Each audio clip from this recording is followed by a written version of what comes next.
Hello, hello. Today I thought it would be fun to do a little over dye experimenting, dyeing these two skeins of yarn. One's a spiral ply, one's a chunky chain ply. The chunky chain ply was actually from a hat I knit and then unraveled. We shall see what we come up with. Let's get started. Okay, let's take a closer look at these two skeins. So here we have a spiral ply yarn that I have freshly spun. It's not set yet. It's really pink. I have nothing against pink. It's just a little too pink for me. So we're going to see what we can do with that.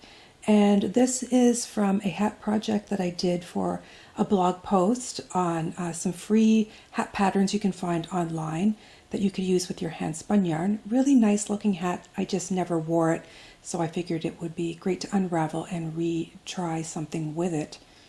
Here in my dye binder, this is basically where I keep samples of different dyes that I have from different companies. And I think to keep this simple, let's just do a gray over dye on both of these. Now, I have to sort of decide what shade of gray I think would work the best. And this is what, a charcoal, maybe that one. And a silver gray usually always goes pretty well over most things. So let's take these two samples out. And yeah, I think we'll go with these. We'll compare them to the skeins and see if I feel like those would work out or not. Okay, so the yarn's all ready to go. I've got extra ties on it. Just comparing these shades of gray, and I think right off the bat the charcoal would go wonderfully over the chain ply. The spiral ply, silver gray would work. This particular sample that I have with this company is kind of dark, so I think I'll go with a jacquard silver gray instead. It will be a little lighter, and then we can see the difference between a light over dye and a dark over dye. The first thing I'm going to do is put hot water here into my crock pot. I've just boiled it in a kettle. We're going to dump it in.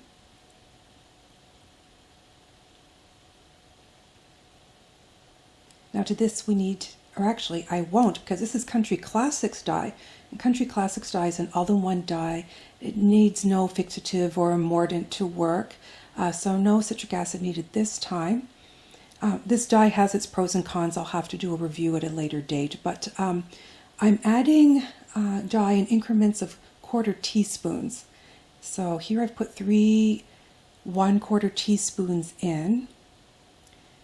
And we're just going to give it a stir. I like to use smaller teaspoons so I can just incrementally put it up there. And also in my notes I will mention that how many teaspoons or 1/4 teaspoons I've used versus putting in, you know, like 3/4 teaspoon. I just would rather do it a little bit at a time. Just makes it easier for tweaking if I decide later on if I want to do the same dye formula to tweak it later. And as I've mentioned in other videos, this is my lazy way of dyeing. I don't have time to pre-mix dye or pre-mix citric acid. It's just all going to go in the pot at once. The same thing with this yarn. I am not going to soak this soak this yarn, which would be advisable for dye uptake. We're just going to pop it right in the pot as is. I'm going to work in the middle here first so I get the most dye concentration in the middle and work outwards. Again, if you wanted a really even over dye, you'd want to soak your yarn in synthropol water and add salt to your dye bath. But I don't mind a bit of variance in the color in my yarn. I think it adds a little bit of interest, and it's a little exciting because you don't know what you're going to get. So I'm just taking the spoon to gently press all of that yarn in. It takes a little bit because it's not wet yet. So it takes a bit to absorb all that hot water and dye.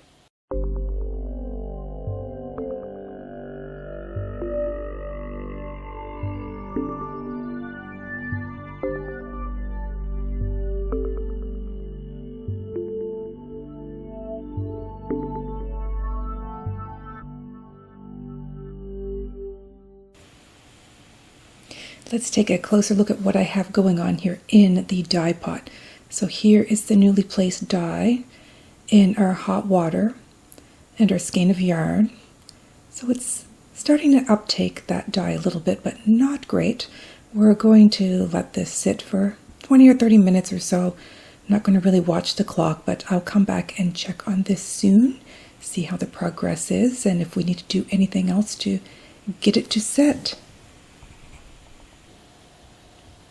So if you know me, I don't pay much attention to time when I have yarn or fiber in the crock pot, but it's been about 20 or 30 minutes and still a lot of dye here to uptake. It is changing the yarn somewhat, so you can see everything's kind of muted out of there, but still a lot of dye uptake to go. So I'm going to add a bit of hot water to this just to sort of boost it and see if that helps. And there goes my camera with the steam. See if I can get the steam out of here so you can see what I'm doing. All right. Now you see that just even adding that bit of hot water has caused that dye to uptake more into the fiber, so that's great. Let's cover this over and come back and check on it in a little bit.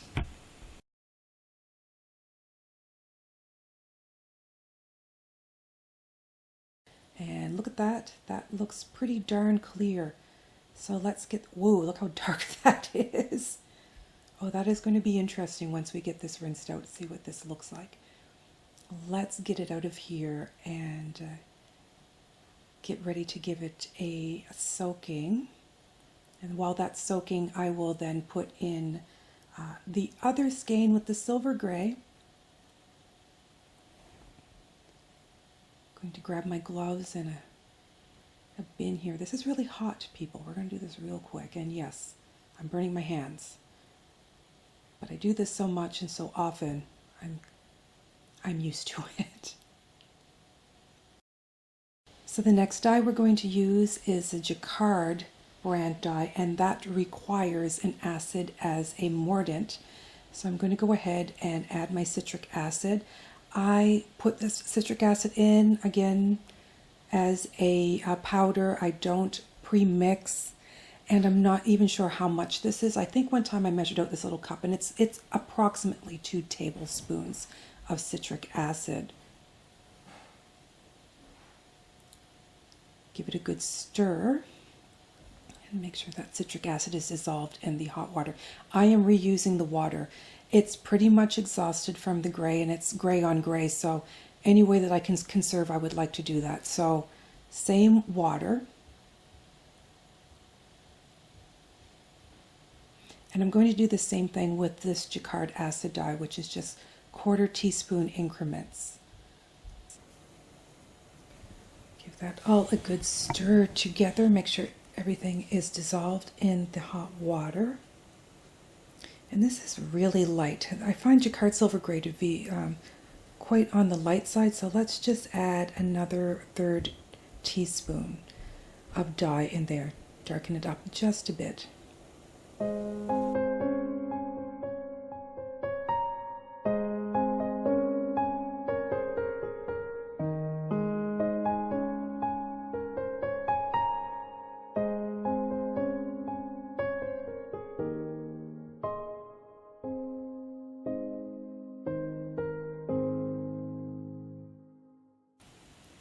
I have an idea of what this yarn will look like when it's done. I use silver gray quite a bit, just more like a toner to tone things down, and that's my prediction of what will happen here, so we'll see if I'm correct. This time I'm just going to pop this in on an end and work out. Bonus is this yarn is not set yet, so it's getting both it's wet setting and dyeing at the same time. My only concern with this process, it would be with the first one, where it has been set, knitted, unraveled, and put in, it might felt, so we shall see. All right, 20-30 minute or so check, and we still have quite a bit of gray that has not absorbed, but as you can see, the yarn still looks pretty much the same, maybe just toned down a little bit. We can't really judge this for sure until it's dry, but has a ways to go yet. We'll let it sit and I'll come back in a little while and check it again. Okay, so while that is doing its thing, let's get this guy soaked. Make sure there isn't any excess dye that's laying around. Do you see how clean my sink is? I don't know if you've watched some of my other videos. It's splattered with a lot of paint from the kids over the years. I discovered from doing an internet search that window cleaner takes acrylic paint off of stainless steel. So it's not perfect, but man, isn't that much better than what it was before. And this is TNA soap. It's like Synthropol. It's from a Canadian company. This is what I do use for most of my soaking before and after dyeing. We're just going to let him have a little bubble bath there.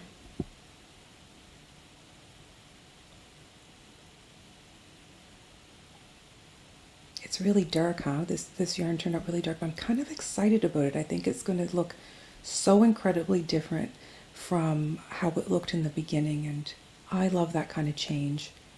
It's fun to sort of play around and just see what if. So I'm going to let this soak again for an undetermined amount of time, basically when I can come back and get to it. Okay, let's take a look at this skein that's been soaking, and fingers crossed we don't have a lot of dye running out of it, because that would mean that it didn't adhere properly to the yarn. Now, I've never had an issue with Country Classics that way, but let's see. All right, so there's like a faint amount of dye, which I would say is a success. So let's drain this out, give it its final rinse. Make sure we get all the suds out. I'm really trying not to manipulate this too much. This is not a superwash yarn. This is a merino, I believe. But in other words, it felt so. And he's been through a lot. So this is basically going to be a slightly felted yarn, I believe. That's not necessarily a bad thing. It'll just look a little less, like every strand will look a little bit more felted together, but it'll still be soft and usable. Let's hope. In theory, anyway. We'll see. I'm a big advocate of people just to experiment and try. And with these videos, I just want to take you along on the journey. I don't know how this is going to turn out, and it could be a total disaster. It might look crappy. You can learn along with me. I'm always a curious person and a what-if person, so... Okay, gentle squeeze here.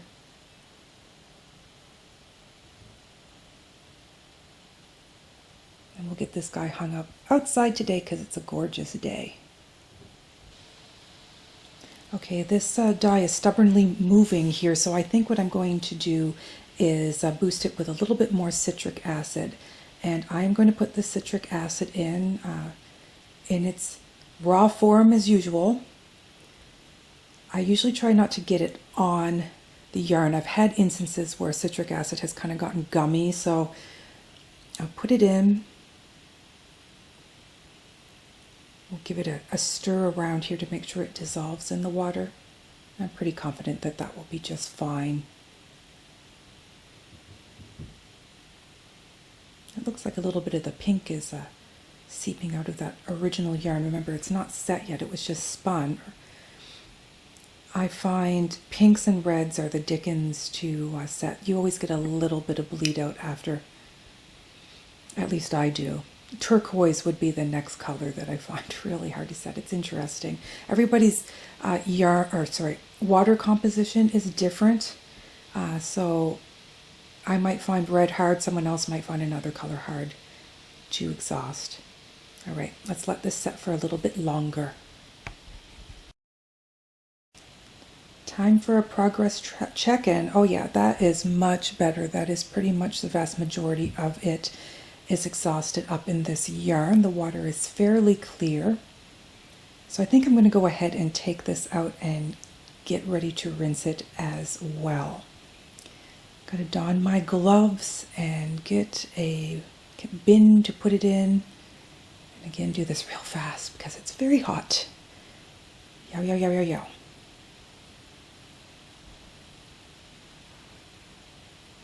Let's go over the sink. Okay, Once again, I'm filling up my little bar sink and I'm plopping this guy straight in. Now where he isn't set, I think I'm going to take him outside and give him a thwack, just to make sure all the fibers are going to line up properly. But first he needs to soak for a little bit. I'll be back in about 10-15 minutes or so. All right, let's have a check here. Yep, we look good to go. Probably a little bit of color running, but nothing that's major.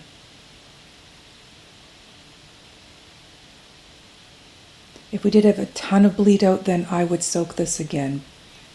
But I think this will rinse out perfectly. Just going to run it under some hot water. And then we'll take it outside, give it a few smacks on the side of the house, and also hang it outside to dry. I just wanted to show as well my little notebook here where I keep notes while I'm dyeing stuff. It's fairly rough, but at least it gives me an idea of what I do in each project. All right, here's a before of what our yarn looked like before it was dyed. There's that spiral ply. And here is the after. One is a very drastic change, and where the other one is just a bit toned down. So that was sort of the effect I figured I would get with the two. Let's look at the spiral ply first. Remember, it was that really, really bright pink. I prefer this. It's more of a muted tone that suits me better. Let's look at that chain ply reused yarn again to get an idea of what it looked like. And the after, my goodness, wow, what a difference in color that is. And look at these like pieces of like purples and pinks that pop out. I actually adore this. Now it is slightly felted, as you can see if you look at the strands really closely. It's still very soft and therefore very much usable. I won't have any issue knitting or weaving with this. But yeah, there you have it. Thanks for joining me for another Fiber Arts experiment brought to you from my home studio in Nova Scotia, Canada. I appreciate you stopping by. Be sure to check out my other videos on YouTube or my blog posts on leilanihandmade.com for more spinning and indie dyeing content. I'll be back soon with another video. Until next time.